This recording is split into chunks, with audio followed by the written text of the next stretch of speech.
ಎಲ್ರಿಗೂ ನಮಸ್ಕಾರ. And Thomas,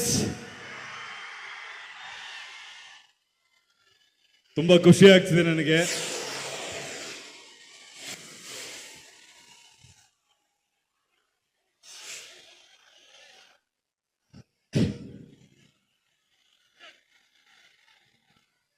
ಇವತ್ತಿಲ್ಲಿಗೆ ಬರೋದಕ್ಕೆ ಮುಖ್ಯವಾದ ಕಾರಣ ಆಗ್ಲೇ ಎಲ್ಲರೂ ಹೇಳಿದ್ರು, ನಿಮಗೂ ಗೊತ್ತು. ನಮ್ಮ ನಿರ್ಮಾಪಕರಾದ ಇ ಕೃಷ್ಣಪ್ಪ ಅವರು ಹಾಗೂ ಇಡೀ ತಂಡ ನನ್ನ ಬದುಕಲ್ಲಿ ಒಂದಲ್ಲ ಒಂದು ರೀತಿ ಅವರ ಶ್ರಮದಿಂದ, ಅವ್ರ ಕೊಡುಗೆಯಿಂದ ನಾನು ಇಲ್ಲಿ ನಿಂತಿದ್ದೀನಿ ಇವತ್ತು. ಸೊ ಅದಕ್ಕೋಸ್ಕರ ಇಲ್ಲಿ ಬಂದಿದ್ದೀನಿ. ನಾನು ಮೊದಲೊಂದು ಚಿಕ್ಕ ಇನ್ಸಿಡೆಂಟ್ ಹೇಳಕ್ಕೆ ಇಷ್ಟಪಡ್ತೀನಿ, ಯಾವ ಥರ ವ್ಯಕ್ತಿತ್ವ ಇ ಕೃಷ್ಣಪ್ಪ ಅವ್ರದ್ದು ಅಂತ ಹೇಳೋದಕ್ಕೆ. ಇವತ್ತು ಅವ್ರು ನನ್ನ ಹೊಗಳ್ತಾ ಇದ್ದಾರೆ, ನಾನು ಬಂದಿದ್ದಕ್ಕೆ ಥ್ಯಾಂಕ್ಸ್ ಅಂತ ಇದ್ದಾರೆ. ಬಟ್ ನಾನೊಂದು ಮಾತು ಹೇಳಬೇಕು. ನಾನು ಮೊದಲು ಸೀರಿಯಲಲ್ಲಿ ಆ್ಯಕ್ಟ್ ಮಾಡ್ತಿರ್ಬೇಕಾರೆ ಸಾಮಾನ್ಯವಾಗಿ ಹೀರೋ ಚಾನ್ಸ್ ಬರುತ್ತಲ್ಲ, ಎಲ್ಲರೂ ಕೇಳ್ತಾ ಇದ್ರು ನೆಕ್ಸ್ಟ್ ಏನು ಮಾಡ್ತೀಯಪ್ಪ. ಯಾಕಂದ್ರೆ ನಾನು ಸೀರಿಯಲ್ ಆ್ಯಕ್ಟ್ ಮಾಡ್ಬೇಕಾದ್ರೆ ತುಂಬ ಜನ ಮಾತಾಡ್ತಾ ಇದ್ರೆ, ಈ ಹುಡುಗ ಹೀರೋ ಆಗ್ಬೋದು, ಒಂದಲ್ಲ ಒಂದಿನ ಹೀರೋ ಆಗ್ತಾನೆ ಅಂತ ತುಂಬ ಜನ ಮನೇಲಿ ಮಾತಾಡ್ತಿದ್ವಿ ಅಂತ ನನಗೆ ಹೇಳ್ತಾರೆ. ಆ ಒಂದು ದಿನಗಳಲ್ಲಿ ಸುಮಾರು ಸಿನಿಮಾ ನನಗೆ ಆಫರ್ ಬರ್ತಾ ಇತ್ತು. ನಾನು ಕಥೆ ಕೇಳ್ತಾ ಇದ್ದೆ. ಕಥೆ ಏನು ಸರ್, ಸ್ಟೋರಿ ಏನು ಅಂತ ಕೇಳೋದಕ್ಕೆ ಬೇಜಾರು ಮಾಡ್ಕೊಂಡ್ಬಿಡ್ತಾ ಇದ್ರು ಎಲ್ಲರೂ. ಏನಪ್ಪ ಅವನಿಗೆ ಇಷ್ಟೊಂದು ಕೊಬ್ಬು, ಸ್ಟೋರಿ ಕೇಳ್ತಾನೆ, ಚಾನ್ಸ್ ಕೊಟ್ರಿ ಅಂತ. ನಂದೇನಂದ್ರೆ, ನನಗೆ ಗೊತ್ತಿಲ್ಲದೆ, ನನಗೆ ನಂಬಿಕೆ ಇಲ್ಲದೆ ನಾನು ಏನು ಕೆಲಸ ಹೆಂಗೆ ಮಾಡೋದಕ್ಕೆ ಸಾಧ್ಯ ಹೇಳಿ. ಸೊ ಅದರಿಂದ ನಾನು ಸಾಕಷ್ಟು ಸಿನಿಮಾಗಳು ಮಾಡೇ ಇರಲಿಲ್ಲ. ಯಾವುದೋ ಒಂದು ಸಿನಿಮಾ ಇರೋ ಮಾತಾಡ್ತೀನಿ, ಒಂದೆರಡು ನಿಮಿಷ ಇರೋ. ಯಾವುದೋ ಒಂದು ಸಿನಿಮಾಲಿ ಅವಕಾಶ ಬಂತು. ಒಬ್ರು ಮ್ಯಾನೇಜರ್ ನನಗೆ ಹೇಳಿ ಕಳಿಸಿದ್ರು, ಅಲ್ಲೋ ನೀವು ಕೂಗ್ತಾ ಇರೋ, ನಾನು ಹೆಂಗ್ರೋ ಮಾತಾಡಲಿ, ಒಂದೆರಡು ನಿಮಿಷ ಇರು. ನನಗೆ ಅವಕಾಶ ಬಂತು. ನಾನು ಶೂಟಿಂಗ್ ಕಂಟಿನ್ಯೂಸ್ ಮಾಡ್ತಿದ್ದೆ, ಹೋಗೋಕ್ಕಾಗಿರ್ಲಿಲ್ಲ.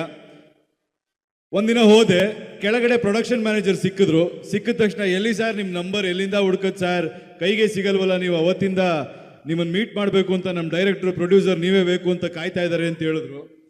ಹೌದಾ ಸರಿ ಅಂತ ನಾನು ಹೋದೆ. ಮೇಲೋಗಿ ಆ ಹೋಟೆಲ್ ರೂಮ್ ಇತ್ತು. ರೂಮ್ ಒಳಗೆ ಹಿಂಗೆ ಎಂಟ್ರ್ ಆದ ತಕ್ಷಣ ಅವ್ರಿಗೆ ನೋಡಿದ್ರು. ನನ್ನ ನೋಡ್ಬಿಟ್ಟು, ಯಾರು, ಏನು ಹೇಳಿ, ಏನಾಗಬೇಕಿತ್ತು ಅಂದರು. ಕೆಳಗಡೆ ಮ್ಯಾನೇಜರ್ ಹೇಳಿದ್ದ, ನಿಮಗೋಸ್ಕರ ಹುಡುಕಾಡ್ತಿದ್ದಾರೆ ಸರ್ ಅಂತ. ಮೇಲೋದ್ರೆ ಹಂಗಂದ್ರು. ನನಗೆ ಸ್ವಲ್ಪ ಗೊತ್ತಾಯ್ತು, ಯಾಕೋ ಡವ್ ಮಾಡ್ತಿದಾರಲ್ಲಪ್ಪ ಇವರು ಅಂತ.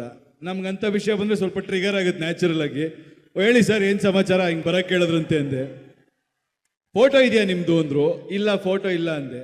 ಏನ್ರಿ ಆ್ಯಕ್ಟ್ರ್ ಆಗಬೇಕು ಅಂತಿದ್ದೀರ, ಫೋಟೋ ತೆಗ್ಸಲ್ವಾ ಅಂದರು. ಸರ್ ನಾನು ಫೋಟೋ ತಗೊಂಡು ಎಲ್ಲೂ ಹೋಗಿಲ್ಲ ಸರ್, ಯಾರು ನನ್ನ ಕೇಳಿ ಕೆಲಸ ಕೊಡ್ತಾರೋ ಅದನ್ನು ಭಕ್ತಿಯಿಂದ ಮಾಡ್ತೀನಿ ಸರ್ ಅಂತ ಹೇಳಿದೆ. ಅದಾದಮೇಲೆ ಕತೆ ಕೇಳಿದ್ದಕ್ಕೆ ಕತೆ ಹೇಳಲಿಲ್ಲ, ಅವತ್ತು ಬಿಟ್ಟು ಬಂದ್ಬಿಟ್ಟೆ. ಅದಾಗಿ ಸ್ವಲ್ಪ ದಿನ ಆದಮೇಲೆ ಈ ಮೊಗ್ಗಿನ ಮನಸ್ಸು ಅನ್ನೋ ಚಿತ್ರ ಮುಂಗಾರು ಮಳೆ ನಿರ್ಮಾಪಕರು ಅನೌನ್ಸ್ ಮಾಡಿದರು. ರಾಧಿಕಾ ನನ್ನ ಫ್ರೆಂಡು. ಸೊ ನನಗೆ ರಾಧಿಕಾ ಆ್ಯಕ್ಟ್ ಮಾಡ್ತಿದ್ದು ಗೊತ್ತಿತ್ತು. ನಾನು ವಿಶ್ ಮಾಡಿದ್ದೇವೆ, ಗುಡ್ ಲಕ್, ಒಳ್ಳೇದಾಗಲಿ, ಫಸ್ಟ್ ಸಿನಿಮಾ ಮಾಡ್ತಾ ಇದೆಯಾ ಅಂತ. ಸೊ ನಾವು ಮಾತಾಡ್ಬೇಕಾದ್ರೆ ಕೇಳಿದಾಗ, ಸಿನಿಮಾ ಮುಗಿದೋಯ್ತು, ಲಾಸ್ಟ್ ಸ್ಕೆಡ್ಯೂಲ್ ಇದೆ ಅಂತ ಹೇಳಿದ್ರು, ಇನ್ನೊಂದು ಸ್ಕೆಡ್ಯೂಲ್ಗೆ ಹೋಗ್ತಾ ಇದ್ದೀವಿ ಅಂತ.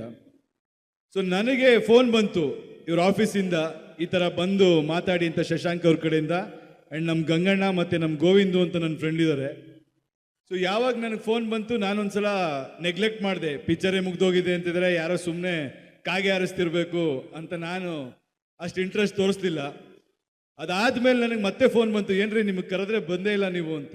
ಅವಾಗ ನಾನು ನಮ್ಮ ಗೋವಿಂದು ಕೇಳಿದೆ, ಏನು ಗೋವಿಂದು ಈ ಥರ ನಿಜಾನ ಅಂತ. ಹೌದು ಕರಿತಾ ಇದ್ದಾರೆ ನಿಜ ಅಂತ ಹೇಳಿದ್ರು. ಗಂಗಣ್ಣನು ಕರೆದ್ರು. ನೆಕ್ಸ್ಟ್ ಅವಾಗ ರಾಧಿಕಂಗೆ ಫೋನ್ ಮಾಡಿದೆ ನಾನು, ಏನಮ್ಮ ಈ ಥರ ಹೇಳ್ತಾ ಇದ್ದಾರೆ, ಪಿಕ್ಚರ್ ಮುಗಿದೋಯ್ತು ಅಂತ ನೀನು ಹೇಳ್ತೀವಿ, ಇವರೇನೋ ಕರಿತಾ ಇದ್ದಾರೆ ಅಂತ. ಸೊ ಅವಾಗ ಅಲ್ಲಿ ಆ್ಯಕ್ಟ್ ಮಾಡಬೇಕಾಗಿದ್ದವ್ರು ಕಾಲೇಟಾಗಿತ್ತು ಅಂದ್ಬಿಟ್ಟು ಅಲ್ಲಿಗೆ ನನಗೆ ಚಾನ್ಸ್ ಸಿಕ್ತು. ಬಟ್ ಅವತ್ತು ನಾನು ಒಳಗೆ ಹೋದಾಗ ಫಸ್ಟು ನಿರ್ದೇಶಕರು ಸಿಕ್ಕಿದ್ರು.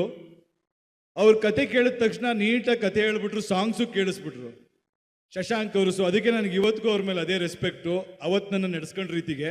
ಆಮೇಲೆ ಗಂಗಣ್ಣ ಒಳಗಡೆ ಕರ್ಕೊಂಡು ಹೋದ್ರು. ಇವ್ರದ್ದೊಂದು ಚೇಂಬರ್ ಇತ್ತು, ಈ ಕೃಷ್ಣಪ್ಪ ಅವ್ರದ್ದು. ಕೃಷ್ಣಪ್ಪ ಸರ್ ಒಳಗೆ ಕೂತಿದ್ರು. ಹಿಂಗೆ ನನ್ನ ಒಳಗೆ ಕರ್ಕೊಂಡು ಹೋದ ತಕ್ಷಣ ಹಿಂಗೆ ಡೋರ್ ಓಪನ್ ಮಾಡಿದ್ರೆ ಏನೋ ಫೈಲ್ ತೊಗೊಂಡು ನೋಡ್ತಿದ್ರು. ನಾನು ನೋಡಿದ ತಕ್ಷಣ, ಅವರೇ ನಮ್ಮ ಸೀರಿಯಲೆಲ್ಲ ಆ್ಯಕ್ಟ್ ಮಾಡ್ತಿದ್ಯಲ್ಲಪ್ಪ, ಓ ಸೂಪರ್, ಒಳ್ಳೆ ಹುಡುಗ ಅಂದರು. ಅವರು ಮುಂಗಾರು ಮನೆ ತೆಗೆದಿರೋ ನಿರ್ಮಾಪಕರು. ಅವರು ಹೇಳ್ಬೋದಿತ್ತು ಯಾರಪ್ಪ ಅಂತ. ಬಟ್ ಅದನ್ನ ಗುರ್ತಿಸಿ ಹೇಳಿದ್ರು. ಗಂಗಣ್ಣ ಆಗ ಹೇಳಿದ್ರು, ಅಣ್ಣ ಈ ಥರ ನಮ್ಮ ಸಿನಿಮಾಗೆ ಹೀರೋ ಮಾಡಬೇಕು ಅಂತಿದ್ದೀವಿ ಅಂತ. ಒಳ್ಳೇದಾಗ್ಲಿ ಮಾಡಪ್ಪ ಅಂದ್ಬಿಟ್ಟು ಅವ್ರ ಫೈಲ್ಗೆ ಹೋಗ್ಬಿಟ್ರು. ಅಷ್ಟೇ. ಆ ವ್ಯಕ್ತಿ ಅವತ್ತು ನಡ್ಕೊಂಡಿದ್ದ ರೀತಿಗೆ ಇವತ್ತವರೆಗೂ ನನಗೆ ಅವ್ರ ಮೇಲೆ ಆ ಗೌರವ ಇದೆ. ಆ್ಯಂಡ್ ಆ ಸಂಸ್ಥೆ ಒಬ್ಬ ಹೊಸ ಕಲಾವಿದನಿಗೆ ಚಾನ್ಸ್ ಕೊಟ್ಟಿದ್ರಿಂದನೇ ಮುಂದೆ ಎಲ್ಲ ನನ್ನ ಜೀವನದಲ್ಲಿ ಏನೇನು ನಡೀತು ಅದು ನಡೆದಿದೆ. ಸೊ ಯಾವತ್ತೂ ನಾನು ನಿಮಗೆ ಋಣಿಯಾಗಿರ್ತೀನಿ ಸರ್. ಗಂಗಣ್ಣ ನಿಮಗೂ ಅಷ್ಟೇ. ಅದಾದಮೇಲೆ ಜರ್ನಿ ಬೆಳೀತು, ನಿಮಗೆ ಗೊತ್ತು. ಬಟ್ ಇವತ್ತು ಈ ವೇದಿಕೆಗೆ ಬಂದಾಗ ನನಗೆ ನೋಡಿದಾಗ ಖುಷಿಯಾಗಿದ್ದೇನೆಂದರೆ, ಮುರಳಿ ಮಾಸ್ಟರ್ ಇರ್ಬೋದು, ಹರಿ ಸರ್ ಇರ್ಬೋದು, ನಮ್ಮ ಎಡಿಟರ್ ಪ್ರಕಾಶ್ ಇರ್ಬೋದು, ಯೋಗರಾಜ್ ಭಟ್ ಸರ್ ಇರ್ಬೋದು, ಇವರೆಲ್ಲ ಅವ್ರ ಜೀವನದಲ್ಲಿ ಸಾಕಷ್ಟು ಸಲ ನನಗೋಸ್ಕರ ರಾತ್ರಿ ಹಗಲು ಕೆಲಸ ಮಾಡ್ತಾರೆ. ನಿದ್ದೆಗೆಟ್ಟು ಅವ್ರು ನನ್ನ ಬೆಳೆಸಿದ್ದಾರೆ ಅಂತ ಹೇಳಕ್ ಇಷ್ಟಪಡ್ತೀನಿ. ಒಬ್ಬ ವ್ಯಕ್ತಿ ಯಾರು ತಾನಾಗೆ ಬೆಳೆದು ಬಿಡಲ್ಲ. ಅವ್ರ ಸುತ್ತಮುತ್ತ ಸಾಕಷ್ಟು ಜನ ಪಿಲ್ಲರ್ಗಳಾಗಿ ನಿಂತು ಅವರೆಲ್ಲರೂ ಬೆವರರಿಸಿ ಒಬ್ಬನ್ನ ಮುಂದೆ ತಳ್ಳಿದ್ರೆ ಆ ಥರ ತಳ್ಳಿ ನಿಂತಿರೋ ನಾನು. ಆದರೆ ಅವ್ರು ತಳ್ಳಿ ನನಗೆ ಕೊಟ್ಟಿರೋ ಸಪೋರ್ಟಿಂದ ಆ ಜವಾಬ್ದಾರಿ ಇಟ್ಕೊಂಡು ಇನ್ನೂ ಮುಂದೆ ಹೋಗಿ ಅವರು ಖುಷಿ ಪಡೋ ಅಂತ ಕೆಲಸ ಮಾಡಬೇಕು ಅಂತ ಗುರಿ ಇಟ್ಕೊಂಡಿರೋ ನಾನು ಅಂತ ಹೇಳಕ್ ಇಷ್ಟಪಡ್ತೀನಿ. ಯಾಕಂದ್ರೆ ಇವತ್ತಿನ ದಿನದಲ್ಲಿ ನಾನು ನೋಡ್ತಾನೆ ಇರ್ತೀನಿ ಕನ್ನಡ ಸಿನಿಮಾ ಅಂದಾಗ ನನಗೆ ತುಂಬಾ ಬೇಜಾರಾಗೋದು ಏನು ಗೊತ್ತಾ, ಯಾಕೆ ಗೋಲ್ ಆಡೋದಕ್ಕಿಂತ ನಾನು ಒಂದ್ಸಲ ಹೇಳ್ಬಿಡ್ತೀನಿ ಕೇಳಿ. ಯಾವಾಗಲೂ ಕೂತ್ಕೊಂಡು ನಾನು ಒಂದ್ಸಲ ಬೈತಾ ಇದ್ದೆ ಜನಕ್ಕೆ, ಕನ್ನಡ ಸಿನಿಮಾ ನೋಡಲ್ಲ, ನಮ್ಮ ಜನಗಳು ಬಂದು ಬೇರೆ ಭಾಷೆ ಸಿನಿಮಾಗಳನ್ನೇ ನೋಡ್ತಾರೆ, ಕನ್ನಡ ಸಿನಿಮಾ ನೋಡಲ್ಲ ಅಂತ ನಾನು ಯಾವುದೋ ಇಂಟರ್ವ್ಯೂಲ್ ಮಾತಾಡಿದ್ದೆ. ಆಮೇಲೆ ಕೂತ್ಕೊಂಡು ಒಂದಿನ ನೋಡ್ತಿರ್ಬೇಕಾದ್ರೆ ನನಗೆ ಅನ್ನಿಸ್ತು, ನಮ್ಮ ಕೆಲಸ ನಾವು ಸರಿ ಮಾಡ್ಕೊಂಡು ನಾವು ಒಳ್ಳೆ ಸಿನಿಮಾ ಕೊಟ್ರೆ ಕನ್ನಡಿಗರು ಯಾವತ್ತೂ ಕೈ ಬಿಟ್ಟಿಲ್ಲ. ಅಭಿಮಾನಿಗಳು ಯಾವತ್ತಿದ್ರೂ ಒಳ್ಳೆ ಚಿತ್ರನ ಹರಿಸ್ತಾರೆ. ಸೊ ಸಾಕಷ್ಟು ಜನ ಕೇಳ್ತಾ ಇರ್ತಾರೆ ನನಗೆ ಬಂದು ಸಿನಿಮಾಲಿ ಹೊಸಬ್ರಿಗೆ ಲಾಂಚ್ ಮಾಡಿ ಅಥವಾ ಇವೆಂಟ್ ಮಾಡಿ ಅಂತ. ನಾನು ನಂಬೋದು ಒಂದೇ, ಇವೆಂಟಿಂದ ಅಟೆನ್ಷನ್ ಸಿಗ್ಬೋದು, ಬಟ್ ನಿಜವಾದ ಗೆಲುವು ಸಿಗೋದು ನಾವು ಬರ್ತೀವಿ ಅನ್ನೋದ್ರಿಂದಲ್ಲ, ನೀವು ಮಾಡೋ ಕೆಲಸದಿಂದ. ಸೊ ನನ್ನ ಇಂಡಸ್ಟ್ರಿಲಿ ಎಲ್ಲರಿಗೂ ಕೇಳ್ಕೊತೀನಿ, ಅಪ್ಗ್ರೇಡ್ ಆಗೋಣ, ಕೆಲಸ ಕಲಿಯೋಣ, ದೊಡ್ಡ ಗುರಿಗಳಿಟ್ಕೊಳ್ಳೋಣ, ಸ್ವಾಭಿಮಾನ ಬೆಳೆಸ್ಕೊಳ್ಳೋಣ.